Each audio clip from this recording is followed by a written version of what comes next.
A very good morning everybody. मैं शोभा सिंह आप सभी का स्वागत करती हूँ अपने आज के वीडियो में। कैसे हैं आप लोग? आई होप बहुत ही अच्छे होंगे, लाइफ में बहुत ही मस्त होंगे, लॉ ऑफ अट्रैक्शन को फॉलो कर रहे होंगे और अपने आप से खूब सारा प्यार कर रहे होंगे। जैसा कि आपको पता है कि मैं एक नया सीरीज़ लेकर आई हूँ और मैं एक स्टोरी सुनाती हूँ। रियल स्टोरी कहाँ से लेते हैं हम लोग? How the secret has changed my life. तो चलिए जल्दी बढ़ते हैं हम आज की स्टोरी की तरफ। स्टोरी का शीर्षक है यात्रा के आजीवन सपने। जहाँ तक मैं याद कर सकती हूँ, मैं हमेशा से सैर सपाटा करना चाहती थी। मेरी राय में संसार को देखने और पृथ्वी की हर चीज़ का अनुभव करने से ज़्यादा बड़ा वरदान और कोई नहीं है। मुझे याद है हाई स्कूल में पढ़ते समय मैं जर्नल में लिखती थी कि किसी दिन मैं यात्रा करूँगी।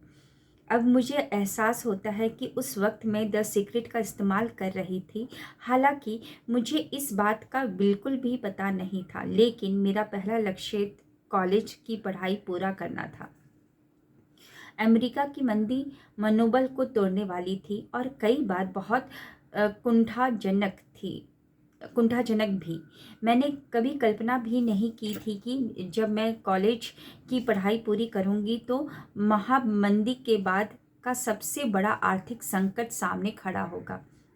मेरे पास पैसे नहीं थे, पढ़ाई के कर्ज थे और मुझे अपने छोटे कॉलेज कस्बे में नौकरी नहीं मिल रही थी। हाँ, या तो नौकरी मिलती नहीं थी या फिर जो मिलती थी वह मेरे कॉलेज के टाइम टेबल के हिसाब से नहीं होती थी। मैं वाकई हताश महसूस कर रही थी। यानी कि वो कुछ पार्ट टाइम जॉब के बारे में सोच रही थी कि फ़ीस वगैरह भी पे कर ले, है ना, और कुछ पैसे इकट्ठा कर ले जिससे वो अपनी ड्रीम को पूरा कर सके। मैंने द सीक्रेट पढ़ी थी और कुछ मामलों में इसे आजमाया भी था, लेकिन मुझे इस पर पूरे दिल से भरोसा नहीं हुआ था। मैंने इसे दोबारा पढ़ा, तब कहीं जाकर इसका संदेश मेरे दिल तक पहुंचा। मैं 3.5 महीने बाद स्नातक होने वाली थी, जिस दौरान मैं यात्रा कर सकती थी।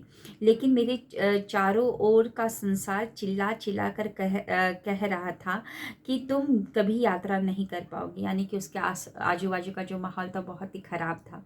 स्थिति ऐसी थी कि जो मतलब बोल रहा था, यानी कि बोल रहा था कि तुम यात्रा नहीं कर सकती हो। यहाँ तक कि मेरी मम्मी डैडी ने भी मुझे सलाह दी, यात्रा के सपने दिमाग से निकाल दो, ये काफ़ी समय तक सच नहीं होंगे। तुम्हारे पास पैसे नहीं है और हम इसके लिए पैसे नहीं देंगे। ऐसे मौके पर हार मानना और यह कहना ज़्यादा आसान था कि उनकी बात सही है, लेकिन इसके बजाय मैंने अपना सिर हिलाया और निर्णय लिया कि इसके बारे में मैं उनसे बात नहीं करूँगी, क्योंकि वे बहुत नकारात्मक थे। इस दौरान मैं हर दिन खुद को बताती रहती कि मैं यात्रा करने वाली हूँ। मैं नहीं जानती थी कि कैसे या कब, लेकिन यह ज़रूर होगा। दृढ़ संकल्प ले लिया था उसने कि वो ज़रूर करेगी, है ना, अपने सपनों को पूरा करेगी। तो द सीक्रेट में तो यही बताया गया है कि आपको इस तरीके से एक्ट करना है कि वो सपना आपका पूरा हो चुका है। पहले मांगे, फिर विश्वास करें। मैंने एक स्वप्न बोर्ड बनाया और उस पर उन जगहों का चित्र लगा दिया जहाँ पर कि मैं सैर करना चाहती थी। हर रात मैं जर्नल में लिखती थी। मैंने ज़िंदगी की हर उस चीज़ की सूची बनाई जिसके लिए मैं कृतज्ञ थी। वे चीज़ें जो मुझे लोगों में अच्छी लगती थी, वे चीज़ें जो मुझे खुद में अच्छी लगती थी आदि। मैं लिखती थी कि मैं संसार देखने का अवसर मिलने के लिए बहुत ही कृतज्ञ हूँ और इससे मेरी आत्मा को कितना सुकून मिलेगा। कई सप्ताह तक जर्नल लिखने के बाद मुझे महसूस हुआ मानो मुझे यह अवसर सचमुच मिल गया हो। मुझे पूरे दिल से पक्का भरोसा हो गया था कि यह ज़रूर होगा। लगभग 1.5 महीने के अभ्यास के बाद मुझे एक पुरानी मित्र का ईमेल मिला, इसमें जिसमें उसने मेरे सामने इटली में एक नौकरी का प्रस्ताव रखा, एक परिवार के साथ रहने का सांस्कृतिक आदान प्रदान। परिवार ने मुझसे संपर्क किया और वहाँ रहने की तनख्वाह बताई। मुझे इस पर यकीन नहीं हुआ। सच कहूँ तो यह अवसर मेरी गोद में आ गिरा था। उसने 1.5 महीना इस चीज़ की प्रैक्टिस की, ग्रैटिट्यूड किया उन सभी चीज़ों के लिए जिसके लिए वो बहुत ही कृतज्ञ है, और उन चीज़ों का भी लिस्ट बनाया जो वो चाहती हैं, और फ्यूचर में हुआ, अभी मतलब फ्यूचर उसके पास नहीं आया है, वो प्रेजेंट में उसकी हालत ऐसी है कि वो ड्रीम मतलब कि वहाँ पे घूम नहीं सकती है, उसके हालात ऐसे हैं, लेकिन तब भी उसने जर्नल बनाया और ग्रेटिट्यूड शो किया कि thank you so very much universe कि मैं यहाँ पर घूम रही हूँ, thank you so very much universe कि मुझे घूमने का मौका, जो भी जर्नल, जो भी उसका सपना था उसको लिखा, प्रेजेंट टेंस में लिखा। 1.5 महीना लगा, लेकिन उसके पास जैसे मतलब कि जो यूनिवर्स है उसके पास रास्ता बनाना स्टार्ट कर दिया था।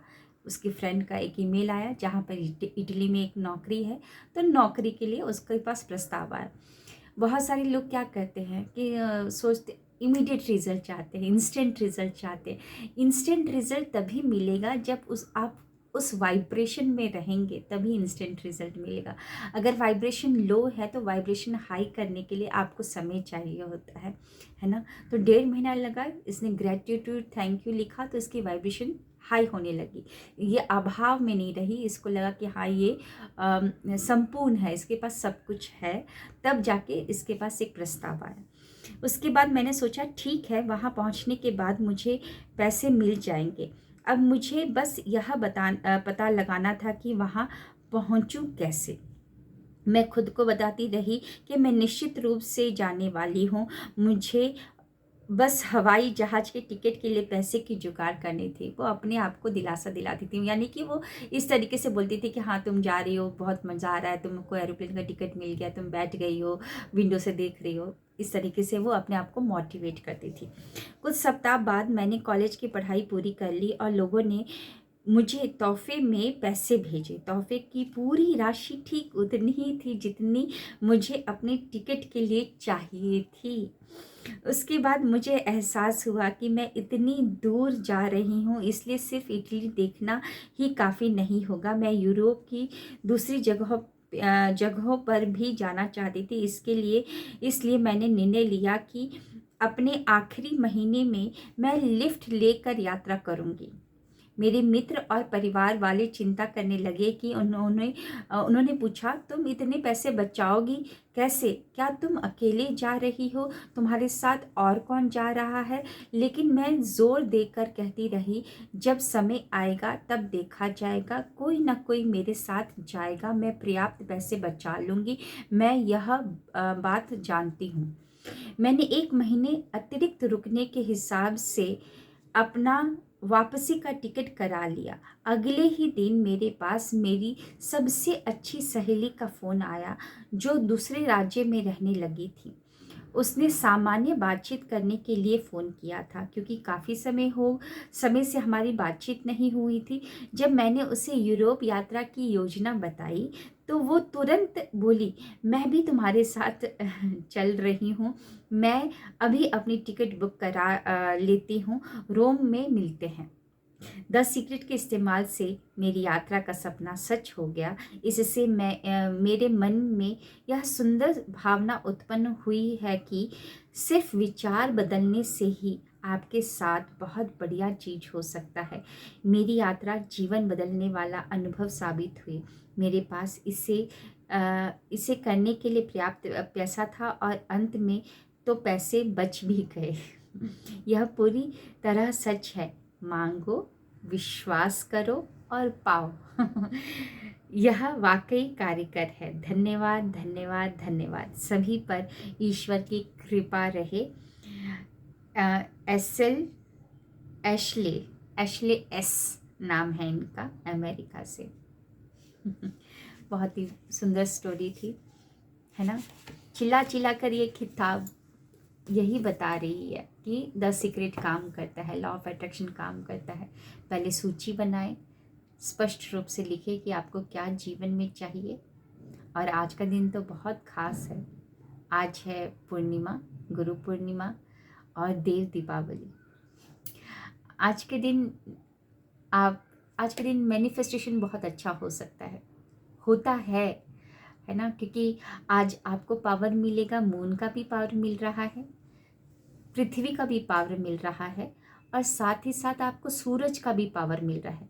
तीनों एक लाइन में है, तीनों एक लाइन में है। तो आज के दिन अगर आप मैनिफेस्टेशन कुछ भी सूची बनाते हैं और अच्छे से ध्यान करते हैं, अच्छे से विजुलाइज करते हैं, अच्छे से ग्रेटिट्यूड करते हैं, तो बहुत जल्दी वो मैनिफेस्ट होगा। द सीक्रेट में 3 ही चीज़ लिखा गया है। पहले सूची बनाए, स्पष्ट रूप से सूची बनाए।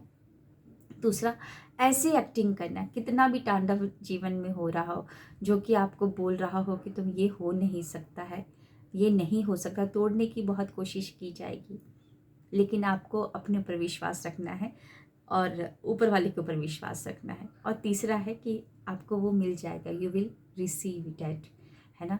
तो बहुत अच्छी स्टोरी थी। मिलते हैं नेक्स्ट वीडियो में। Thank you. Wish you wealth.